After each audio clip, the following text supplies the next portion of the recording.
Salutations à tous et à tous, à toutes et à tous, c'est le frère Antoine Fadi. Nous allons toujours aller dans Bible, Kalatam Balé, le livre de la vérité, les récits authentiques, véridiques. Nous allons à les pages 617 dans le livre de Loko, c'est-à-dire Nahum. Le titre de son livre, c'est Désastre et consolation. Récemment, notre Mouledi a fait un enseignement sur la bataille mystique, en expliquant que derrière chaque chose du visible, même un combat dans le visible, il y a d'abord un combat qui est spirituel. Ça veut dire que derrière, on va dire une façade, il y a un intérieur, il y a quelque chose de plus profond, de plus et de plus puissant aussi. Et nous allons un peu évoquer cela puisque le titre donc c'était donc loco qui signifie le jeu, l'amusement locaux. Le titre, c'est Désastre et consolation, c'est-à-dire qu'il y a deux notions qui ont un lien en fait. Il y a quelque chose qui va provoquer un malheur, qui va faire du mal, et il y a quelque chose qui va faire du bien. Et on va comprendre déjà, on va juste d'abord aller dans toujours la définition pour mieux saisir, avant de rentrer même dans ce livre-là de locaux, parce que même le personnage a son rôle à jouer dans cet oracle qui va être donné au sujet d'une ville qui s'appelle Difum, c'est-à-dire dans les Bibles actuelles Ninive, et on va voir le lien en fait avec tout ça. Donc déjà, juste le désastre, c'est un malheur, mais qui est très grave et qui amène en fait, qui résulte en fait à la ruine, à quelque chose de terriblement affligeant. Et la consolation, ça va être le soulagement, ça va être c'est quelque chose qui va apaiser, qui va amener une paix à quelqu'un ou par rapport à une peine. Et donc ces deux notions-là du désastre et de la consolation sont importantes parce que consolation fait penser à consolateur, au consolateur. Quelque chose que Koudoumane Moula avait donc expliqué à ses apôtres qu'à un moment viendra le consolateur. Et on va évoquer cela. Mais pour bien comprendre, on rentre déjà dans, nous, on va évoquer le chapitre 2, donc page 617 du livre de Locaux. Mais pour comprendre, c'est une oracle, c'est-à-dire c'est une annonce qui est faite à la ville de Difum, c'est-à-dire aux habitants non initiés de Difum, c'est-à-dire Ninive. Et le mot Difum se dit royaume. En fait, c'est royaume. Difum signifie royaume. En réalité, le mot royaume se dit Difum. Et Difum, effectivement, c'est un royaume. Mais ce qui est important, c'est de comprendre qu'est-ce qui se passe par rapport à Difum. Parce que Difum, c'est aussi, cette ville de Ninive, c'est aussi là où Nguma a dû agir aussi, c'est-à-dire Jonas a dû agir. Et dans le livre de Nguma, on a la révélation dans la Bible que le bâtisseur de cette ville-là, de Ninive, n'est autre que le puissant, extraordinaire, redoutable Pasélé. Pasélé qui est dans les Bibles actuelles Nimrod. Donc on nous apprend ici que c'est Nimrod qui, dans le livre de Nguma, on nous apprend que c'est Nimrod qui est le bâtisseur. Et le nom de Nimrod véritable, Pasélé, veut dire résister. Ça veut dire que dans ce royaume-là, il va y avoir, on va dire, cette marque-là qu'a laissé Pasélé de résister, de combattre, parce que Pasélé, c'était un guerrier redoutable, terrifiant pour le monde occulte. Et le monde occulte s'acharne souvent sur cette ville-là de Ninive, qui représente en réalité un royaume, parce que c'est pas juste une ville. À l'époque, les villes, c'était des immenses cités, avec des milliers de personnes, extrêmement c'était des cités immenses. Et ce royaume-là va représenter aussi on va dire le corps d'une personne. Et on va le voir, on va aller donc dans le chapitre 2, dans le verset 1, où il est dit ceci. Ceux du monde occulte marchent spirituellement contre toi, point. Garde la forteresse, point d'exclamation. Veille sur la route, point d'exclamation. Affermis tes reins, point d'exclamation. Recueille toute ta force, point d'exclamation. Donc là, ici, on s'adresse à Loco lui-même, qui veut dire donc le jeu, parce que en fait, le nom qu'il porte représente aussi l'état d'esprit des non-initiés, c'est-à-dire des gens qui sont dans le jeu, qui sont dans la distraction, qui ne voient qu'une façade des choses, mais qui n'en voient pas la profondeur. Et ici, on avertit, on donne cette révélation à locaux, ceux du monde occulte marchent spirituellement contre toi. Ça veut dire qu'il y a une bataille qui va avoir lieu. Et on lui demande, garde la forteresse. On lui demande d'abord de garder la forteresse. La forteresse, en réalité, c'est le verbe. Mais quand on dit garder la forteresse, c'est pas garder le verbe, en fait. Ça veut dire c'est se garder soi-même à l'intérieur de cette forteresse. Et la forteresse aussi va représenter le corps, l'intégrité, en gros les trois êtres de la personne.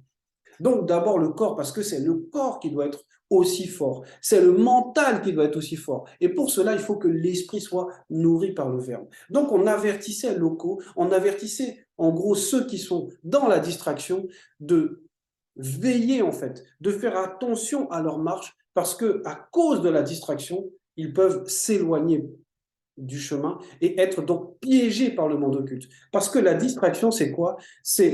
En fait, c'est attirer le regard, attirer l'attention, distraire, donc extraire la personne du chemin dans lequel elle doit passer, par lequel elle doit passer, parce que c'est dans ce chemin qu'il y a la sécurité. Donc d'abord, il y a garde la forteresse, c'est l'ordre qu'on lui donne.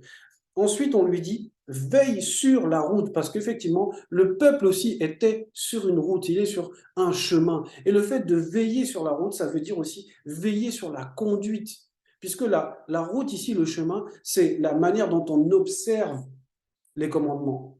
Et là, c'est comme, par exemple, quand on est en voiture, on conduit, voilà, on est sur une route, on conduit, et c'est pour ça que je disais la conduite. Et en même temps, par exemple, si on a son téléphone portable et puis que on est distrait par le téléphone, on ne va pas voir le danger.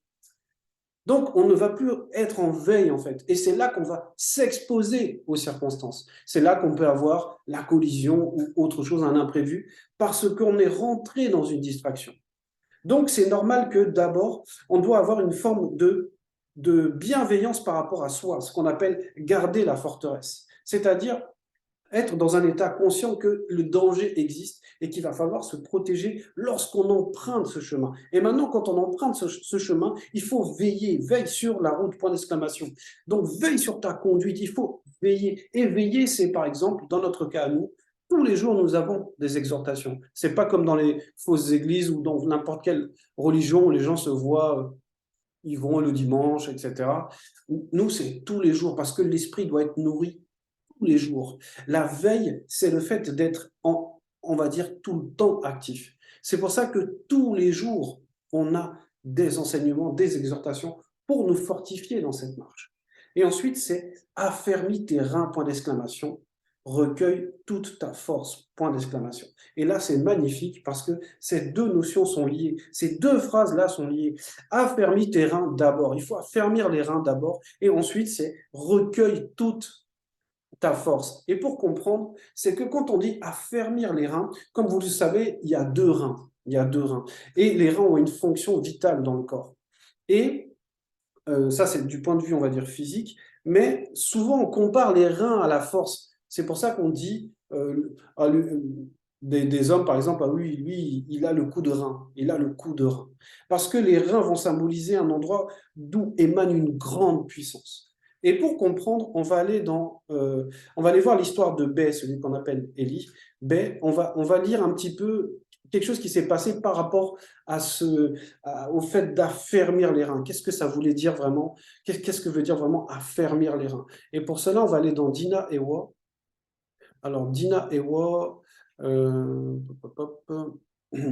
pardon, c'est dans Kinye Ewa plutôt, un roi, 24-6, c'est page 222.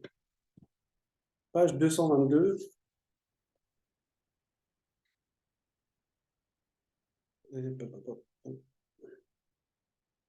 Dans Bible, page 222. Donc un roi, la sagesse d'un roi exceptionnel. Et on est dans ce passage-là où, on va lire, c'est donc le chapitre 24, à partir du verset 6, où il est dit ceci. Rempli de force par Mutatedi, virgule, donc l'entité, virgule, Bé serra sa ceinture autour des reins et courut plus vite que les chevaux au point de dépasser le char du roi Mola jusqu'à l'entrée de Dé. Et là, c'est juste magnifique parce que ici, dans ce passage-là, notre Moulédi, qui est la révélation et qui est le seul à expliquer ces révélations, à expliquer pourquoi là, il fallait qu'il court plus vite que les chevaux, pourquoi il a fallu qu'il puisse ceindre d'abord ses reins.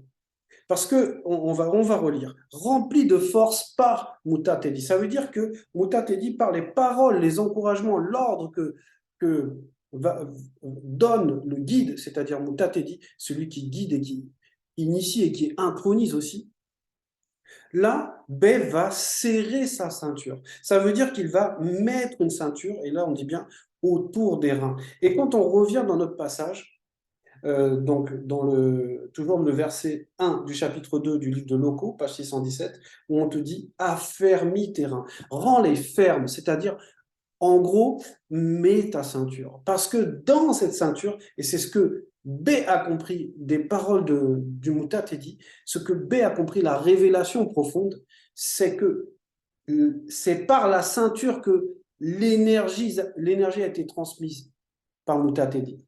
C'est à travers la ceinture. Et on sait, on le verra après aussi, dans les armes spirituelles des initiés, la ceinture, c'est la première arme.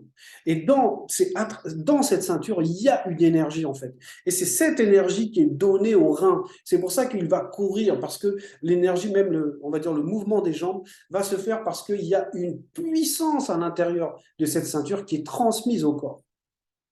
Donc, il faut d'abord porter la ceinture.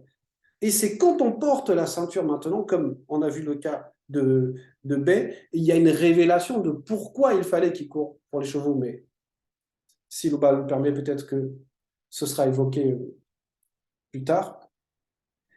Donc, Bay ici va se mettre à déployer une puissance extraordinaire. Et quand on revient toujours dans le livre de Locaux, on nous dit d'abord affermis terrain, en gros, porte ta ceinture et ensuite recueille toute ta force. Oui, parce que c'est quand tu vas porter cette ceinture autour de tes trois aides, parce que c'est pas juste une ceinture physique. Quand il a fait ce geste, c'était un geste prophétique, parce que c'est un Mutopeda Mundi, c'est un prophète. Donc quand il va ceindre la ceinture, ça représente en fait mettre la ceinture, la vérité, dans ces trois êtres. Et maintenant, de cela va sortir une force. C'est pour cela qu'on nous dit après, recueille toute ta force, recueille, accepte-la, reçois ce qu'on va te donner lorsque tu vas porter ta ceinture, lorsque tu vas rester dans la fidélité au verbe, parce que la ceinture va représenter l'attachement, et l'attachement, c'est la fidélité. C'est ce qu'on appelle les kakéas. Et c'est ce qui va permettre le rapprochement, la fusion, et qui va servir de lien, de passage pour la puissance par rapport à ce désastre qui a lieu là. Et ce désastre, on va le voir même dans notre époque là, ce désastre et consolation, c'est ce qu'on s'apprête encore à vivre et qu'on a déjà vécu parce qu'il n'y a rien de nouveau. Ensuite, on nous dit dans le verset 2, car le verbe de l'Oba rétablit spirituellement la gloire de certains non-initiés issus de la lignée de Tindi en Tambouanébila, virgule, parce que les pillards, entre parenthèses, démons guerriers et religieux, les ont spirituellement pillés et ont détruit leurs 7 points. Donc, dans le premier verset, on s'adressait donc à Loco en lui expliquant qu'il allait se placer en tant que sentinelle et qu'il allait devoir vivre un combat. Et pour cela, il fallait qu'il se prépare à l'intérieur, intérieurement, qu'il se nourrisse donc du verbe, qu'il porte sa ceinture et qu'il soit rempli de force pour pouvoir aller à la mission qui lui est demandée. Et on lui explique pourquoi, parce qu'on lui a dit que car le verbe de l'Oba rétablit spirituellement. Et on nous dit bien spirituellement, d'abord parce que tout commence par le spirituel. Les gens veulent sauver l'état de l'Afrique par différents moyens. Et on en a eu des penseurs, des gens qui ont agi, même que ce soit les Kemi Seba, que ce soit les Malcolm X, les Mandela, peu importe. Tant qu'il n'y a pas le réveil spirituel de l'homme noir, rien ne change. Parce que la base, c'est le spirituel. Parce que la spiritualité est une question de race. Ça veut dire que l'homme noir, son salut, il est d'abord spirituel parce qu'il est le reflet de la spiritualité. Donc, la spiritualité, c'est une question de race. Et là, on va rétablir d'abord spirituellement l'homme noir. Ces non-initiés qui vont devenir des non-initiés graciés. Et on le voit comment? Parce que quand on va dans le chapitre d'avant, qui est le chapitre du livre de Méné, donc page 616, juste en face, dans le chapitre 7, à la fin, le dernier verset du chapitre 7 dit ceci. C'est le verset 17, donc chapitre 7, page 616. Ton verbe témoignera de la fidélité aux non-initiés graciés, issus de la tribu de Tindi, virgule, de la bonté aux non-initiés graciés, issus de Sango, entre parenthèses, Abraham. Donc, c'est exactement ce qu'on nous dit quand on nous dit, là, dans le verset 2 donc, dans notre livre de Loco, quand on nous dit « Car le verbe de Loba rétablit spirituellement la gloire de certains non-initiés issus de la lignée de Tindi en Tambouanébila. » Voilà, donc c'est de ça dont on parle. On parle de certaines personnes qu'on va restaurer parce que ces personnes-là sont connues. Lorsque ces personnes-là vont entendre la vérité, que lorsque ces personnes-là vont ressentir la présence du consolateur, elles vont changer, elles vont être rétablies en fait. Et on nous explique que parce que ces personnes en fait sont passées par un pillage, c'est ce qu'on nous dit après, parce que les pillards, entre parenthèses, démons guerriers et religieux, les ont spirituellement pillés et ont détruit leurs 7 points. Et ça, ce sont les religions. Parce que dans les religions, vous avez ces deux euh, euh, grandes sortes de démons. Les démons guerriers et les démons religieux. C'est ce qu'on a dans les religions. Peu importe la religion, c'est ce qu'il y a dedans. C'est ce qu'on retrouve. Quand on prend l'exemple de la religion des métis, c'est ce qu'on voit. Dans l'islam, par exemple, vous avez ces deux états d'esprit. Vous avez l'état d'esprit du religieux qui a une certaine foi, qu'il faut marcher comme ça, qu'il faut faire ceci, qui essaie d'obéir, qui a une forme de zèle et de piété, et en même temps, donc qui est dans le mensonge, parce que les écrits qui sont des écrits où il y a des hérésies, où il y a des erreurs, où il y a des contradictions, où leur Dieu est contenu, est quelque part, où même il pose des questions à sa créature.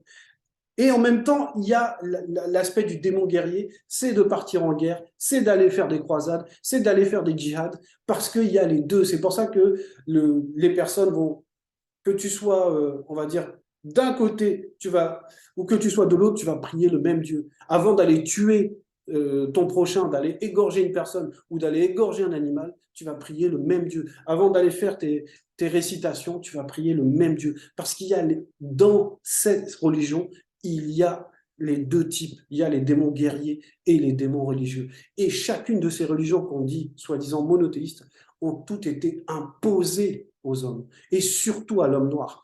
Les religions se sont imposées par la violence, par la force. C'est soit tu crois et tu vis, soit tu ne crois pas et tu mérites la mort. Voilà, et l'homme noir a été pillé, complètement pillé parce que d'abord sa richesse, sa première richesse, c'était la vérité. C'est son identité, son lien. Comme je disais, la spiritualité est une question de race. Donc on l'a extirpé de ce lien. Et ensuite, lorsque vous dominez quelqu'un spirituellement, lorsque vous dominez quelqu'un dans son identité, vous pouvez lui prendre ses richesses parce qu'il ne sait pas qui il est. Si vous ne savez pas que vous êtes le fils du roi, on peut vous faire croire que vous êtes un clochard et que votre condition restera toujours un clochard parce que vous ignorez que vous êtes qui vous êtes, tout simplement.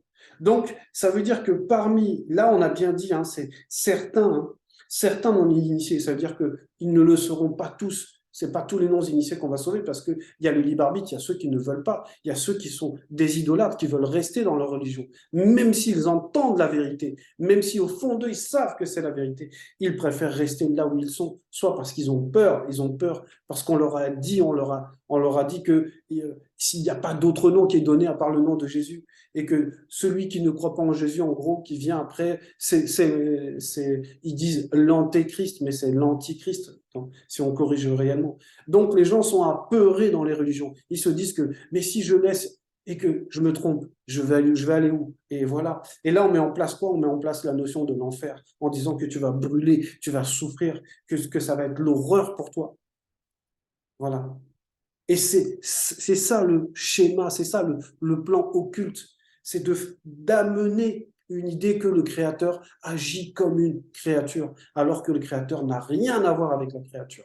Absolument rien. Il n'a pas besoin de réfléchir, il n'a pas besoin, il ne ressent pas de douleur, de peine, de regret, comme c'est écrit dans la plupart des Bibles. Il ne va pas se fâcher comme nous, on se fâcherait en tant que créature bouillonnée de colère. Il n'ignore pas, il n'a pas besoin de... Avant, tiens, je n'avais pas pensé à la création de l'homme. Ah tiens, maintenant, je vais créer l'homme. Tout ça, là, ce sont des notions, des histoires racontées. Ce sont des torchons, comme nous dit souvent. Verset 3. Les démons guerriers et religieux sont armés de boucliers occultes, non visibles, virgule. Ils sont vêtus spirituellement d'habits occultes non visibles, point virgule. Avec le fer qui étincelle apparaissent des chars occultes non visibles, virgule. Et les lances de feu sont agitées, point. Donc ici, on prévient locaux, on lui montre l'ampleur en fait de l'armée du monde occulte. Ça veut dire que la description qui nous est donnée là, les démons religieux, les démons guerriers et religieux sont armés. On nous montre qu'ils sont véritablement armés. Ça veut dire qu'il y a les armes spirituelles. De même qu'il y a les armes spirituelles des initiés, il y a les armes spirituelles dans le monde occulte. Et maintenant, pour comprendre un peu ce qu'est une arme spirituelle, c'est pas comme nous, on va dire dans ce monde, on a besoin pour une arme, on a besoin de la fabriquer en fait. On a besoin de dessiner un plan, de rassembler des matériaux, de construire, etc., pour arriver à avoir un fusil ou des choses comme ça. L'arme spirituelle, c'est pas ça. Parce qu'il y a les armes dans toutes les dimensions et les armes étaient déjà là. Et l'arme, pour celui qui est spirituel, en fait, ça commence déjà par la parole. On l'a vu avec la ceinture. La ceinture va représenter, c'est une des armes. Bon, pour comprendre, le mieux, c'est d'aller dans le livre de Essambé. On va dans Essambé, dans le chapitre 38.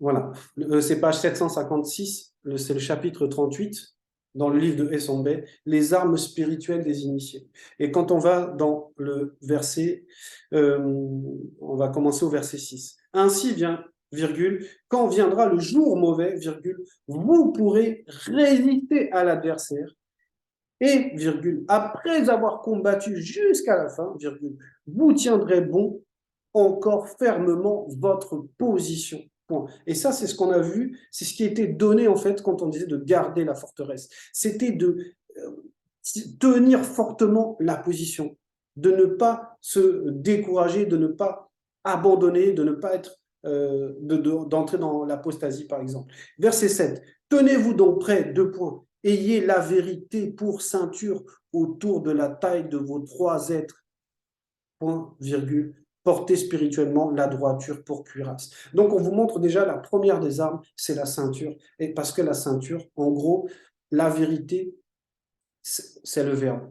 Et on va voir que la dernière arme qui est citée, ça c'est dans le verset 10, accepter le salut pour casque et le verbe de l'oba pour épée incandescente donnée par le Mundi. Donc on nous montre que ça soit la vérité est au départ, le verbe ou le Mundi est à l'arrivée. La vérité, c'est la ceinture, le mundi ou le verbe, c'est l'épée. Donc, c'est toujours des armes. Ça veut dire que la parole, c'est une arme, en réalité. C'est-à-dire que spirituellement, lorsque vous pensez à une arme, l'arme est déjà là, en fait. Il n'y a pas besoin de la fabriquer parce que c'est ça le spirituel. Le spirituel n'a rien à voir avec la matière, avec le charnel. Et pour le vérifier, on va aller justement par rapport toujours à Difoum, c'est-à-dire la ville de Ninive, dans le livre de Ngouma, on va voir ce qui s'est passé. Donc, dans Ngouma, c'est Jonas, dans le chapitre 1, le verset 63, c'est page 610, où il est dit ceci. Tandis que Ngouma cheminait de plus en plus en direction des habitants de la cité, virgule, quoique les hommes de la ville ne le voyaient pas encore, virgule, il ouvrit la bouche et les démons et démones qui retenaient la ville captive eurent une très grande frayeur.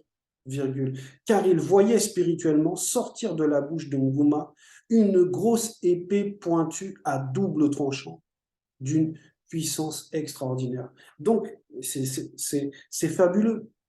On nous dit, car il voyait spirituellement sortir de la bouche de Nguma une grosse épée pointue à double tranchant d'une puissance extraordinaire. Voilà, ça c'est ça la réalité sur le spirituel. C'est ça que vous n'apprendrez jamais dans aucune religion. Parce que la spiritualité est une question de race. Ça veut dire que le mandaté, le consolateur est lié, il est le reflet de cette race. Il est le reflet de la spiritualité.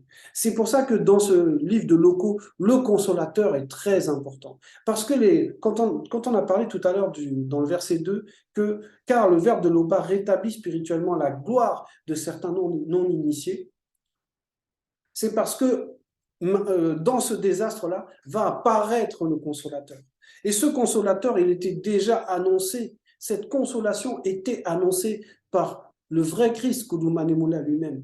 Et même dans les Bibles actuelles, ils ont essayé, puisqu'ils n'ont pas accès à la profondeur spirituelle, ils vont quand même citer certaines phrases. Je vous enverrai le consolateur, l'esprit de vérité, etc. Mais nous, on va aller regarder, on va lire qu'est-ce qu'il dit réellement. Quelle est la vérité sur ce passage-là? C'est dans le livre de Koudoumane.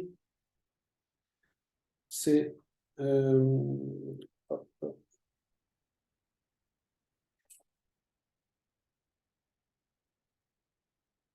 Koudoumane 53, c'est page 700. Koudoumane 53 à partir du verset 37. Le titre, c'est le deuxième annoncé par Job Kisabe. Verset 37. Le Mouloké dit, entre parenthèses, consolateur. Mundi Moussangi, entre parenthèses, Saint-Esprit, viendra par le deuxième à ceux connus de son époque visible, virgule, car l'esprit de vérité est le consolateur qui est en lui. L'esprit de vérité est le consolateur qui est en lui. Point. Il vient de Tété, entre parenthèses, Père, tout comme moi, virgule, et il rendra témoignage de moi parce que lui et moi sommes un. Ouais. Lui et moi sommes un. Et dans les Bibles, ils disent oui, le Père et moi sommes un. Sauf que ils n'ont pas la révélation. En tout cas, ils ne peuvent pas voir la révélation du deuxième. Que le consolateur dont on a parlé, c'est Zouloulassan. Et c'est ce qu'on vit, le désastre qui s'apprête à venir, c'est ce grand bouleversement qui arrive, fait aussi, nous montre aussi, nous révèle aussi qu'il y a un consolateur. Le désastre, on le voit déjà dans les agissements des religions. On le voit dans le comportement de la jeunesse. Une jeunesse dans le comportement des gouvernements à mettre des lois en place impudiques, des lois qui permettent toute forme de pseudo-liberté, d'acceptation de tout et de n'importe quoi. Et cet exemple de la jeunesse, il est très important parce que la jeunesse est dans la distraction. La jeunesse est vraiment prisonnière de la distraction. Aujourd'hui, tout est bon pour distraire l'homme on va dire, du rapprochement, du rattachement à un de ces êtres, l'être le plus enfui à l'intérieur de lui, celui qui est le plus loin en réalité, c'est le spirituel. La distraction, c'est ce qui empêche l'homme aujourd'hui de pouvoir s'intéresser à la vérité, de donner du crédit à la vérité. Parce que des faux pasteurs, il y en a tellement. Des gens qui racontent du tout et de n'importe quoi. Des gens qui se lèvent, qui disent qu'ils sont Dieu. Une femme, elle est au Bénin, elle a dit qu'elle était Dieu elle-même. Un autre qui se lève là et qui dit qu'il est au Kenya et qui dit qu'il est Jésus.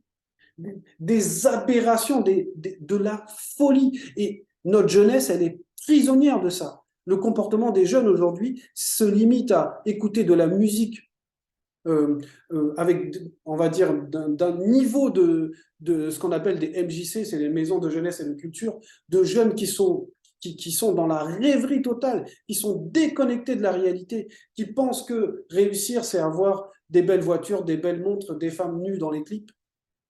Et ils sont dans un fantasme, dans l'irréel, de même qu'ils sont plongés dans les jeux vidéo. Et les jeux vidéo, c'est l'irréalité même. dans les jeux vidéo, vous pouvez faire ce que vous voulez, vous pouvez tuer autant de zombies ou de personnes que vous voulez et ça ne dérange pas, c'est complètement normal. Et après, les gens s'étonnent que cette déviance qui est déjà dans on va dire, le mental se reproduise après dans des actes horribles dans la vie de tous les jours. De la violence gratuite entre jeunes, ou aux États-Unis, des tueries. Parce que tout simplement, tout ça là, va représenter la distraction pour éloigner l'homme de la vérité, pour l'éloigner de ce consolateur qui est actuellement dans notre époque et qui est là justement pour extirper ceux qui doivent être extirpés, ceux qu'on appelle ceux connus. C'est pour ça qu'il est bien précisé hein, que là, dans le verset 37, donc page 700, le Moulokundi, consolateur, Mundi Moussangi, Saint-Esprit, viendra par le deuxième à ceux connus, on dit bien à ceux connus de son époque visible. Voilà. Et c'est de ça, en gros, que, on va dire, on pourrait faire le parallèle avec l'histoire de Loco. C'est qu'il y a le peuple est dans une distraction, alors on lui amène un consolateur à condition qu'il veuille sortir, parce qu'il y a le libre arbitre, qu'il veuille sortir de la distraction. Et certains le feront, mais d'autres ne le feront pas. Et le combat est réel, c'est pour ça qu'on nous donne cette description dans le verset 3, je reviens donc dans le livre de Loco, dans le verset 3, les démons guerriers religieux sont armés de boucliers occultes non visibles, virgule, sont vêtus spirituellement d'habits occultes non visibles, point. Point virgule. Avec le fer qui étincelle apparaissent des chars occultes non visibles, virgule, et les lances de feu sont agitées. Ça veut dire que derrière ce visible-là, dans le non visible du visible, il y a une armée terrifiante. Il y a des guerriers qui sont préparés au combat. Parce que la description qu'on nous donne, là, c'est une armée qui est prête à se battre, une armée qui est prête à agir. Le verset 4, les chars de feu s'élancent spirituellement dans la campagne, virgule, se précipitent sur les places, point virgule. Allez voir, virgule, on dirait des flambeaux, virgule. Ils courent comme des éclairs, point. Il y a des gens qui appellent ça les guerres éclairs. L'armée est tellement forte, elle est tellement équipée, elle est tellement préparée, elle cible, elle sait où elle va, que la guerre dure quelques jours, tellement l'armée est prête à cela, parce que ce sont des experts du combat. Et là, dans ce verset 4, c'est ce qu'on nous montre, des chars de feu s'élancent spirituellement dans la campagne. La campagne va symboliser là où, on va dire, le lieu naturel, là où il y a les ressources naturelles, mais c'est aussi là où il y a le calme, où il y a la paix.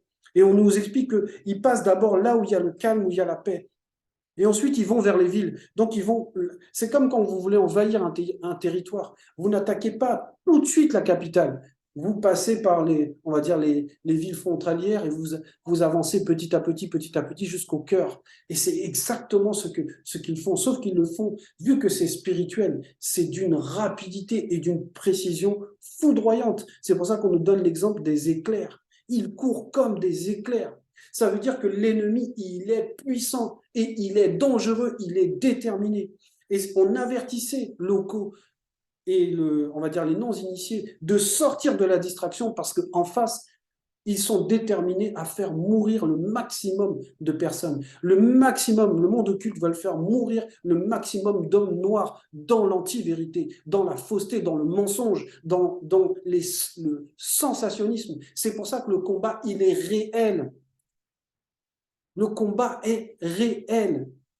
Il y a une vraie lutte entre l'anti-vérité et la vérité. Sauf que nous connaissons déjà qui est le gagnant, parce que personne ne domine la vérité, si ce n'est celui qui a créé la vérité. Verset 5. Les portes des fleuves sont ouvertes, virgule, et le palais s'écroule, point. Et oui, les portes des fleuves sont ouvertes, ça veut dire que le flot de dévastation, il est immense. Et le palais s'écroule. Le palais va symboliser la prospérité, la richesse, la gloire, la magnificence. Tout cela va s'écrouler. Et c'est ce qui s'est passé pour l'homme noir. Quand l'esclavage, ça a été ça, ça a été des flots d'arrivée d'étrangers et tout a été dévasté. Toutes les richesses des Noirs ont été pillées parce qu'ils ont ouvert la porte, parce qu'ils n'ont pas respecté les lois du verbe de Loba, parce qu'ils ont été des idolâtres. Et on a, dans la dernière exhortation que j'avais donnée, c'est exactement de ça dont il s'agissait par rapport à Dinah, quand les non-initiés sont venus le voir et ont demandé un roi, alors que Mutatedi avait répondu à Dina que le roi, c'était Loba. En gros, mais quel est le plus grand roi que le Créateur lui-même? Et ils ont refusé de se laisser sous le règne de ce roi pour aller vers un roi charnel. En gros, ben c'est simple. Au lieu d'adorer le Créateur, ils ont voulu adorer la créature. Et c'est exactement ce que l'homme noir vit aujourd'hui. Quand vous l'entendez parler de Jésus, mais Jésus c'est Dieu. La créature c'est Dieu. Alors que c'est ce qui est écrit dans Nombre 23-19 dans leur fausse Bible. Et c'est même ce que Romain confirme, ce que Paul de Tarse confirme dans le livre de Romains. Ils ont changé la gloire du Dieu incorruptible en image d'homme corruptible. L'image d'homme corruptible, c'est le Jésus sur la croix. Ils sont dans l'idolâtrie. Toutes les religions sont dans l'idolâtrie. Et si ce n'est pas les religions, c'est les gens sont idolâtres de ce qu'ils appellent les stars, de football, de musique, de ceci, de cela. Mais adorer le Créateur, adorer ce qu'il ne voit pas, s'intéresser à la vérité parce que la vérité est unique. Il n'y a pas deux, trois, quatre vérités. Il n'y a qu'une vérité. Et oui, c'est soit c'est la couleur, c'est soit c'est pas ça. C'est comme ça. Et les gens ne s'intéressent pas, n'ont plus l'amour de la vérité parce que la distraction a pris le dessus et la distraction est devenue leur idolâtrie. Aujourd'hui, tout est distraction. Le m'as-tu vu aujourd'hui? Mais tout le monde veut devenir youtubeur, tout le monde veut passer à la télé, tout le monde veut influencer quelqu'un. Voilà. Et ça, c'est le monde occulte qui est comme ça. Parce que ce qui doit influencer nous tous, c'est la vérité et uniquement la vérité. Donc, verset 6, c'en est fait, deux points, elle est mise à nu, virgule, elle est emmenée, point virgule, ces femmes de main non initiées gémissent comme des colombes, virgule, et se frappent la poitrine, point. Oui, on nous décrit le malheur, ce désastre, ce que produit ce désastre chez l'homme noir. En gros, c'est la condamnation, c'est l'échec, c'est la domination. Verset 7, Diphoum était jadis comme un réservoir plein d'eau, quatre petits points. Les voilà qui fuient, trois petits points. Arrêtez, point d'exclamation, arrêtez, point d'exclamation. Trois petits points. Mais nul ne se retourne. Et oui, quatre petits points. Ils n'entendent pas.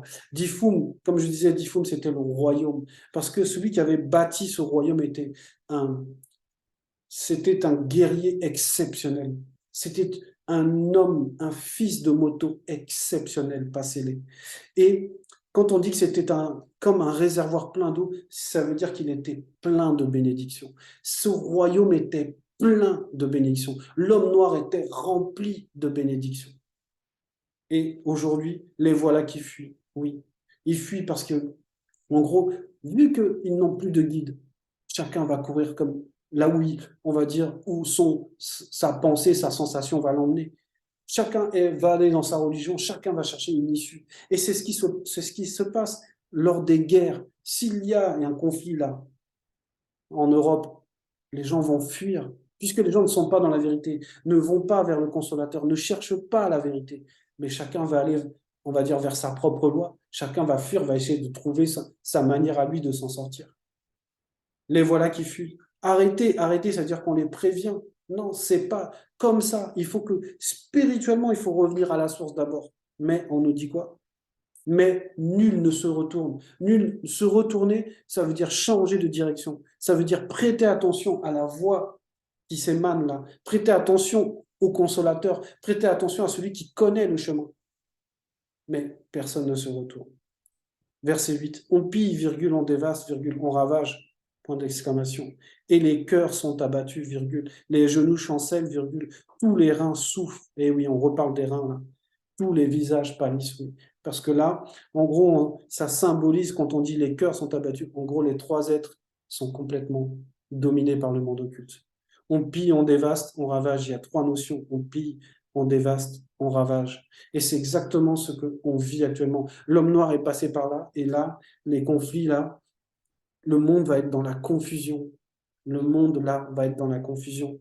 C'est le moment de s'attacher à la vérité. C'est le moment réel de comprendre qui est cette consolation dans Loco, là, le livre de Loco, là, à présenter. Parce que le consolateur est réellement là. il est là avec nous. Et maintenant, il faut saisir l'essence même de sa présence, c'est-à-dire observer les lois du Verbe pour que ce Mundi Musangi, ce Saint-Esprit, nous fasse grâce de sa présence. Donc, c'était le message. Et comme vous le savez, et ça ne pourra jamais changer, l'Oba est toujours glorifié.